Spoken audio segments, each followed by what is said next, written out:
Should I eat this? 24 centigrade in the forest today. That's 77 Fahrenheit for my American friends. A little hotter outside in the sun. Third week of September. Atypically hot. Been a typically wet summer. Very, very moist in a lot of places still. I hope I never experience a society collapse, but if I do, I hope the old gods protect me. Fungi. Fungi. Fungi. Can you eat them? Yes. Can they kill you? Yes. In our small forest, there are loads of varieties of fungi. From tiny little ones, to big ones, to really big ones. Kitty thinks these are common puffballs. Feel like puffballs. When you open up, they look like puffballs. But should I eat this? An immense variety. Some of them are truly immense. Probably use that as a step. Kitty's pretty sure that this is one of two things, and both of them are edible. At the moment, I live on the land. If a tree falls, I chainsaw it so the dog can walk easily. Good for the dog, but we're messy as humans. So living on the land means that you take from the land and you alter the land to fit what you need. Most preppers in a disaster are planning to live off the land. They'll probably be in for a shock. There'll be very, very few wild mammals around to eat because people have guns and people will slaughter everything they can find once they get hungry. And even processing trees for food, most people no longer know how to do that. You can peel away the bark and roast the cambium underneath and get a little bit of carbohydrate that way.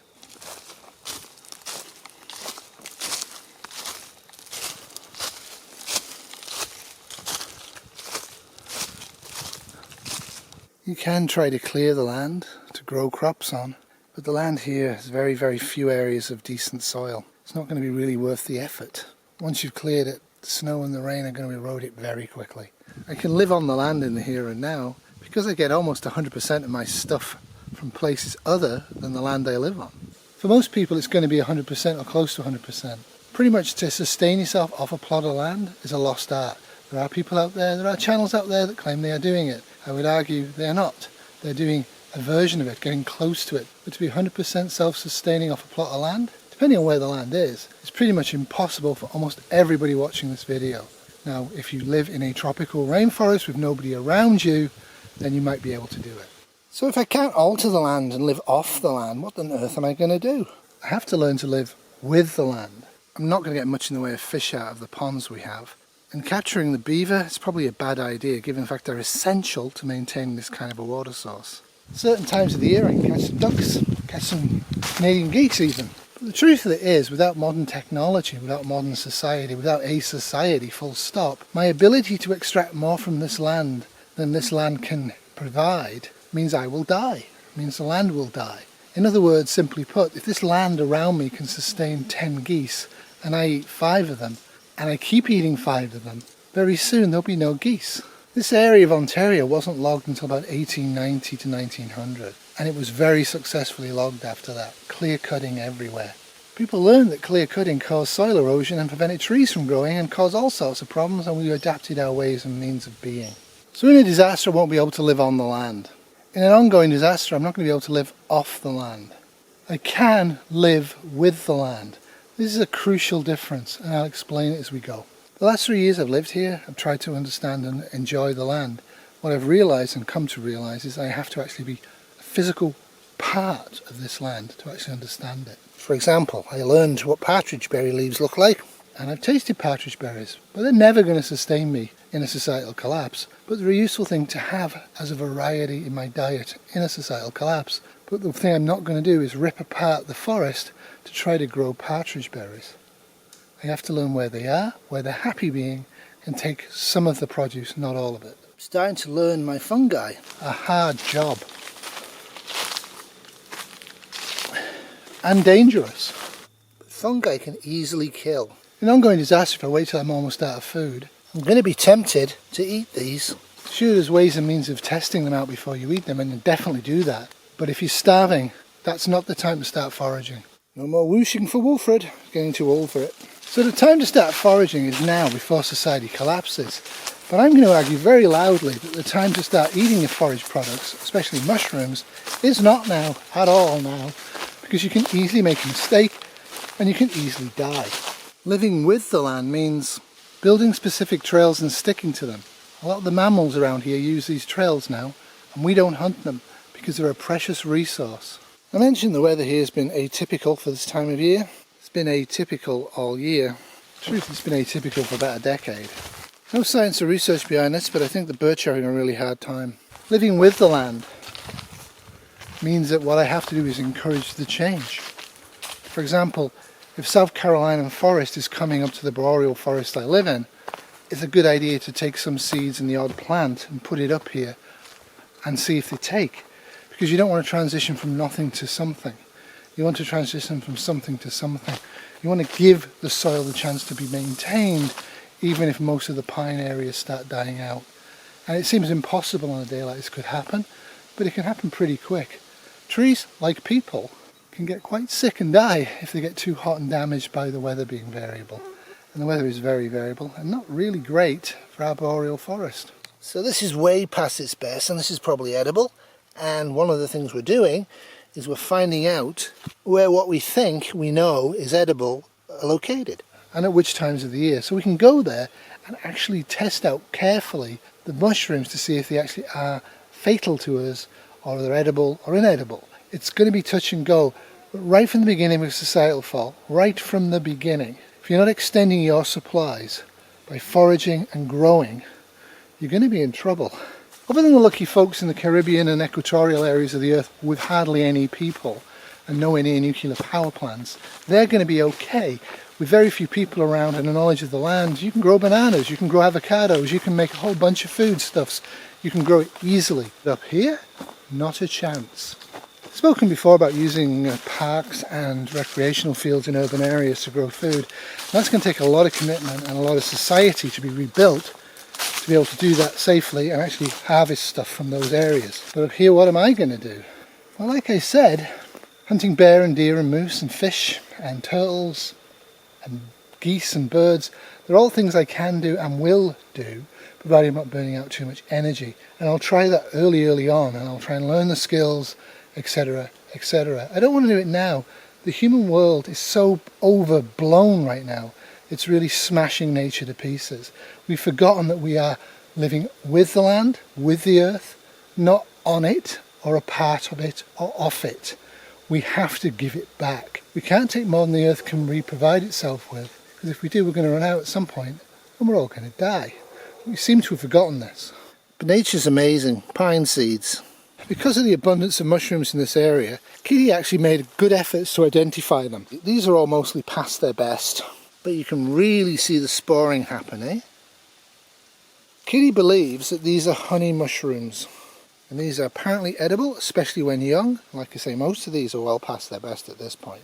So knowing where they're growing on the 1st to the 3rd week of September, in a societal collapse, if I'm desperate, I can come and I can find them when they're young, and I can harvest them, test them out very carefully before eating them, dry them out and keep them, and I can get literally pounds and pounds and pounds of these mushrooms. I kid you not. And from April to about November, there's different stages of mushrooms come up all over the property in different places. And like I say, we're kind of learning where they come up and when they come up. And we're trying to endeavour to use the internet and the books that we have to figure out in the here and now what are edible and what isn't edible, what is dangerous, what is unknown, and what is safe. And we're never going to be 100% certain. And for that reason, because I need 100% certainty before I eat a mushroom, because I've seen people have dead livers from eating mushrooms who were foragers and knew what they were doing.